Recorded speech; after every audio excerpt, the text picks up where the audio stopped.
Friends, मैं professor CP Bhasin एक बार फिर आपके सामने एक इंस्पिरेशनल वीडियो लेकर हाजिर हूं। फ्रेंड्स, ये भी इंस्पिरेशनल वीडियो नोबेल प्राइज के किसी बहुत ही रोचक तथ्यों से जुड़ा हुआ है।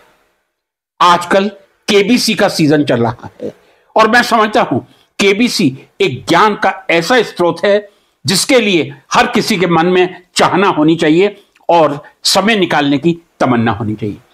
केबीसी में कल एक प्रश्न आया था, भारत के एटॉमिक एनर्जी के father of atomic energy in India, doctor Homi Jahangir Bhabha के प्रश्न में। तब अमिताभ जी ने बताया था 5 या 6 बार होमी जहांगीर भाभा नोबेल प्राइज के लिए नॉमिनेट कर दिए गए थे। मैंने कई बार कहा है, दुनिया का सर्वाधिक प्रतिष्ठित पुरस्कार नोबेल पुरस्कार है, लेकिन नोबेल पुरस्कार को लेना भी बहुत ही कठिन है। शायद इसलिए हमारे देश में अभी तक नोबेल प्राइज 1902 में शुरू हुए थे। हम केवल 5 नोबेल पुरस्कार लेकर ही संतुष्ट हैं।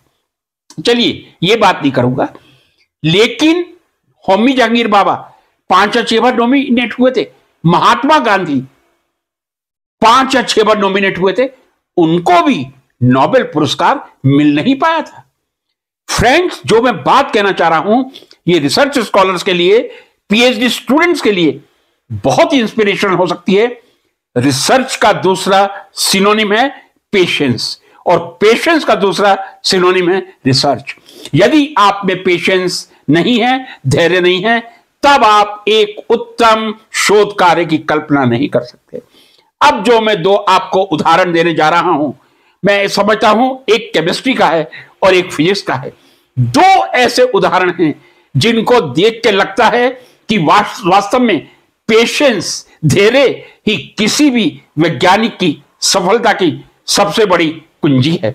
फ्रेंड, पहला मैं नाम जो ले रहा हूं, G.N. Lewis, a well-known American physical chemist who contributed a lot in chemical thermodynamics, electron pair model of covalent bond. From 11th standard we know how we can represent the sharing of electron. Later on, photochemistry, concept of acid and base. A great physical chemist, I am telling you. He was nominated 24 times. 24 times he was nominated for the Nobel Prize, but he could not receive the Nobel Prize. This is the climax of the patience. लगे रहो जितना लग सकते हो, कर्मण्यवादी का रस्ते मां फलेषु कदाचन। इन लोगों ने कर्म किया, फल की इच्छा नहीं की, इसीलिए J.N. लुइस 24 बार नॉमिनेट हुए थे, नोबेल पुरस्कार नहीं ले सके थे। दूसरा उदाहरण फिजिक्स का है, बहुत इंपॉर्टेंट है। A very great German physicist, very great German theoretical physicist, Arnold Sommerfeld. Friends, could you think how many times he were nominated for Nobel prize?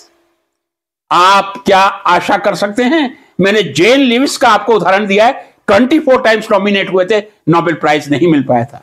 जी हां, this great German theoretical physicist was nominated for Nobel prize 84 times.